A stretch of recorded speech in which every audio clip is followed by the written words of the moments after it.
Oh boy, has it been a minute? Has it been a smidge? Folks, a lot of life has happened. A lot of life has happened since the last time we did some back-end engineering stuff. I've actually gone forth and done a tremendous amount of back-end engineering, but that's for actual work, and I'll probably dive into that in a moment. But today we're here to learn about closures in Python. Python closures. What are they? What are they? What are they? So closures, from my understanding, are basically functions that exist within a function. So kind of like a nested bit of data within a function. But let's learn about it. So a closure is a function that references variables from outside of its own function body.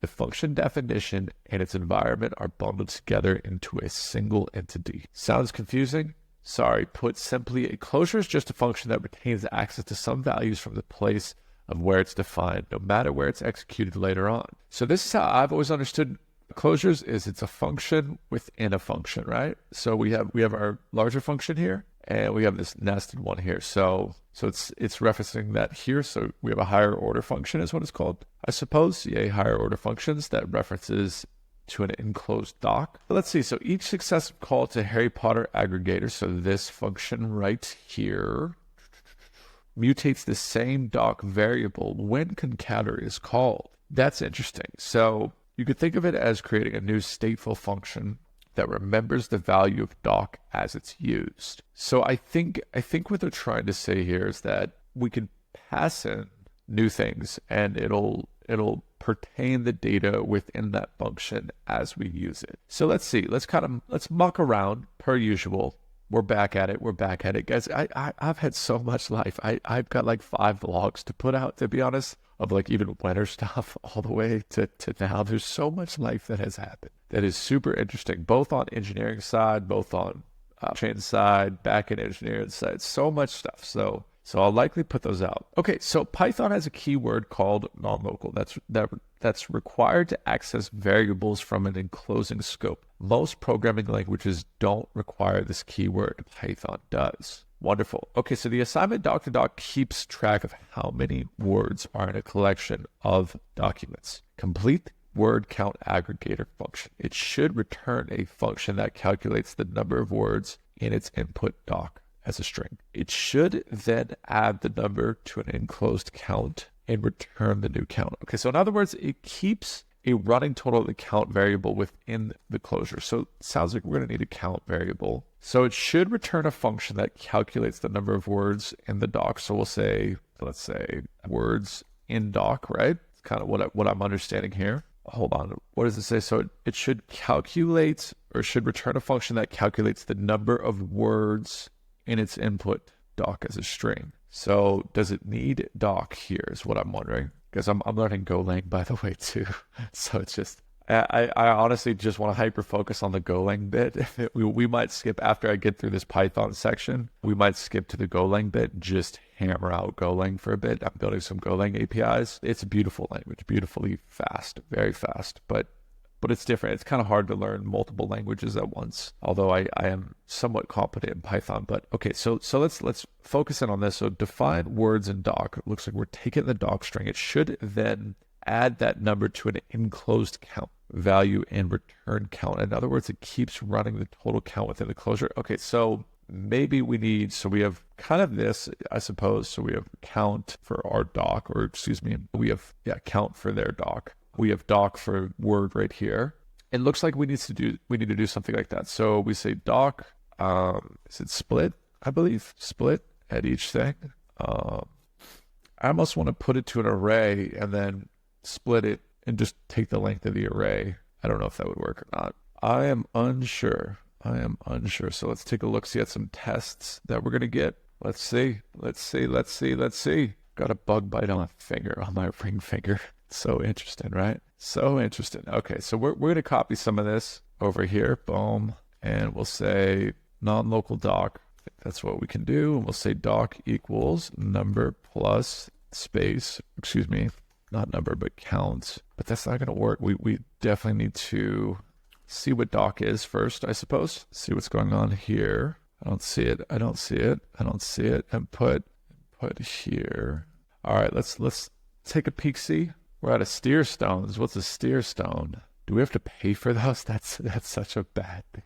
If we got to pay for that. Okay, so that was the right idea, to split it and then take the length of the split. So I was roughly onto the right idea. Guys, it's early morning, you know what I mean? We're learning. Okay, so we initialize the count. We have this inner function that takes doc. So we roughly hit that far, the non-local doc, or it takes non-local count. Why do we use non-local count again? Python has a keyword called non-local that's required to access variables from an enclosing scope. That's why we use it. Okay, so we take non-local count. So count plus equals the doc splits, and we take the length of that and return the count. Here's the kicker. We also return words in doc. Okay, so wonderful.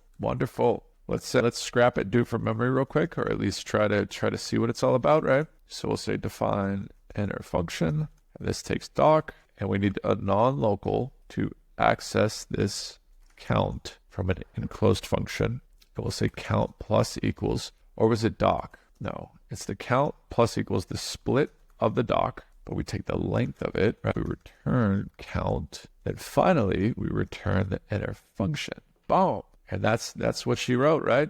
Now I kind of want to just print some lines of code real quick, just to see what we're doing at each step, so I can kind of grasp it a little bit better. So we take the count. I'll say count 1 here, and then we'll say count 2 here, and then I wonder if I can return inner function or not. Better yet, you know what? We'll do count 3 outside of the thing, just to see what's going on, right? Okay, so we have count 1 equals 0, then count 2 equals 4. So 1, 2, 3, 4. So it's counting the words, right? I imagine this is going to be words. Yeah, perfect. Okay, so it does split it to an array for us. Wonderful. Okay, let's move on. That's first step here. First day back at it, folks. You know what I mean? First day back at it. Okay, so a closure is blank. The value of variables outside of the body can change the variable outside of the body. I feel like it can't. That seems like it shouldn't, but maybe that's the whole kicker to closures, is a closure can't change the value of a variable outside of the body. I always assume, scope-wise, the most child scope cannot change the parent scope unless it's omitting something. So I'm going to go with cannot change, but maybe that's the whole point of closures, is that it can change. And it looks like that is correct. That is the whole point of closures. So the whole point of a closure is that it's stateful. So the function itself is like a stateful function. That's still hard for me to understand, but that's why we're learning. So I can understand more. So a function that changes non-local variables is not a pure function. I would assume it's not a pure function. I feel like a pure function would be a little bit more stable than that. So I'm going to say it's not. Okay. Pure function just meaning like if I put in 1 and the function is just like add 1, every time I put in 1, it's always going to result in 2. But I think when you deal with stateful things, it becomes slightly destabilized. From a compute standpoint, it certainly does. But from a logic standpoint, I think it just, you don't always know, maybe across all values, the outcome potentially. I'm not sure. It's not a pure function though. That's what I do know. Okay, so current function.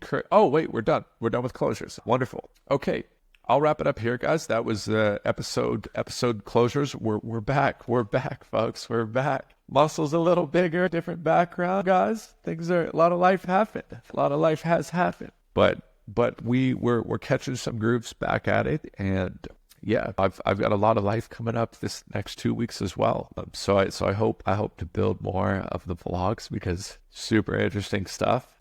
I've actually got a record coming out tomorrow. I secured a base grant with my company from Third Web, and I'm flying to Denver to see my family, then to Santorini with my brother in Greece, and then over to Dublin, and then over to Cancun. Just wedding, friend, and then wedding again, and then back to Texas. So a lot of life in front of me to live as well, but it's going to be a wonderful time. Very excited.